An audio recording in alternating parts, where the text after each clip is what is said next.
Bonjour à tous. Donc aujourd'hui, cette vidéo aura pour thème la part de folie de Sizia Ziqué. Plus exactement, la perspective de la folie qu'affectionnait Ziqué. Nous sommes, comme vous le savez, j'écris un livre sur cet homme.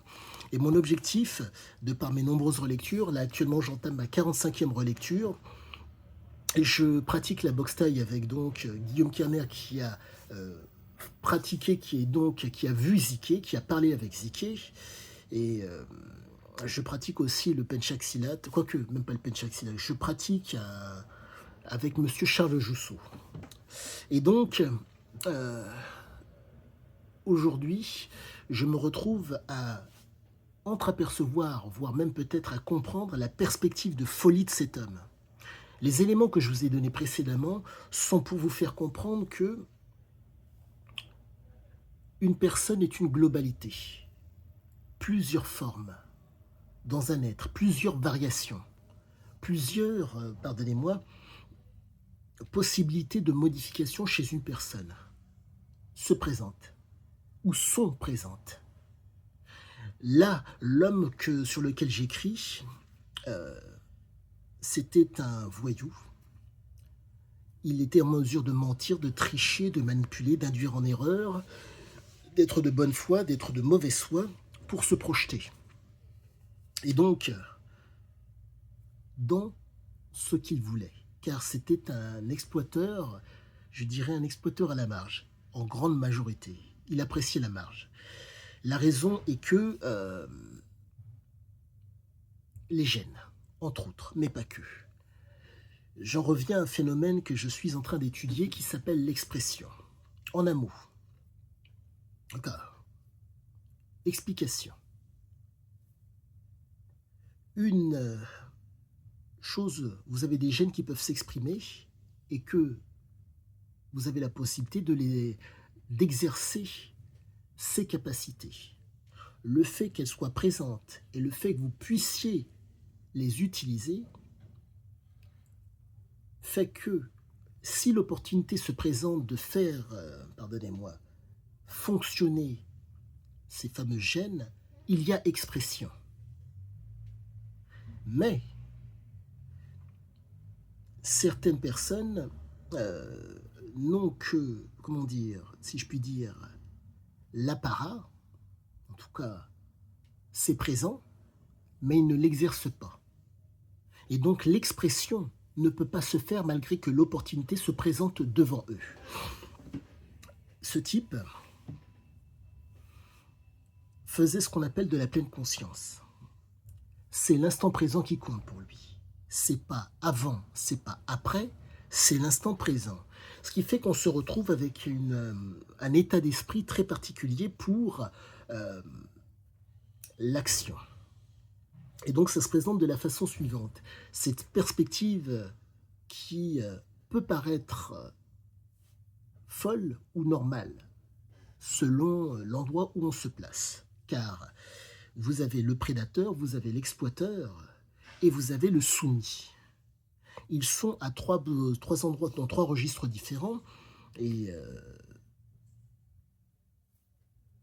ils regardent peut-être dans la même direction, mais n'ont pas la même, comment dire, idée de ce qu'il va en être, ou de ce qu'il faut faire, ou de ce qu'il en est. Donc,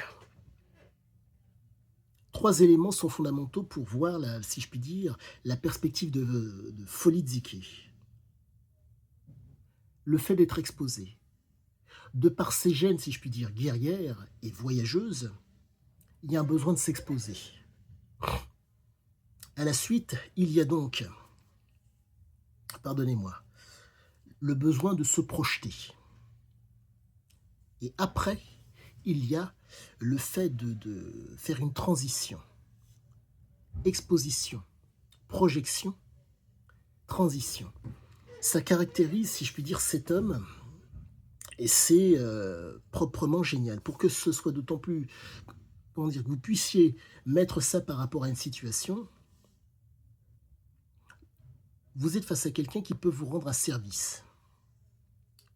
Pour faire en sorte de conditionner le rapport qui soit d'autant plus qualitatif, vous allez lui proposer un cadeau. Je vais te faire un cadeau et tu vas me rendre un service. En un mot, je vais travailler pour toi et tu vas me donner de l'argent. Je vais travailler, en tout cas, je vais fournir l'effort, je vais diriger et dans le cas présent, pardonnez-moi, je reste sur Ziké. Ziké appréciait de faire des cadeaux contre un service. Ce qui fait que vous vous retrouvez face à un type qui refuse qu'on lui mette le pied sur la tête. Ce qui fait que vous vous retrouvez avec une mentalité qui fait que si mentir, si induire en erreur, si tricher, si être de bonne foi ou de mauvaise foi lui permet de se projeter, il va asseoir cette autorité sur vous par rapport à cela. Et, de votre côté, puisqu'il aura fourni sa partie, donc le fameux cadeau, vous allez lui rendre un service. Drogue, prostitution, faire de lui, dans le cas de Oro, l'actionnaire majoritaire de la mine d'or. Mais la partie, si je puis dire, un petit peu folle de cette approche fait que il s'expose.